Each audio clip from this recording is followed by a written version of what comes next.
网球国手谢淑薇今19日凌晨在脸书发文，控诉弟弟谢正鹏女友张恒绵20岁，上个月从文化大学下课后，在过马路时遭转弯公车斩毙，但肇事司机却离职卸责，让他气得表示要抵制大都会客运。警方调查，张恒绵2月19日于格致路爱富2街口过斑马线时，被大都会客运一辆红5公车在右转时撞倒斩压，卷进车底碾断双腿，头部和胸部也伤势严重，送医急救后仍宣告不治身亡。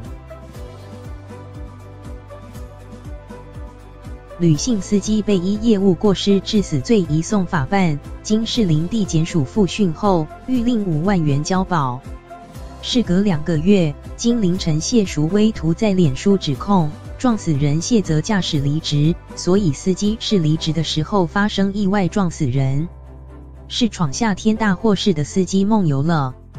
还是大都会客运这家公司的良心梦游了？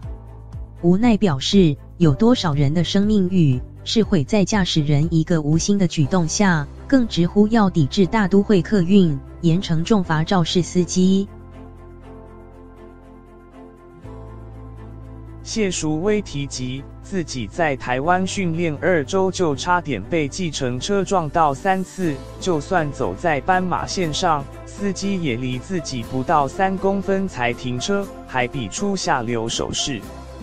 最后，他也控诉台湾司法各种孱弱无能，让被害人家属只能承受一次又一次的痛心伤害，并表示从国家给他的5000万补助款廉政调查到肇事死亡法规皆是无能。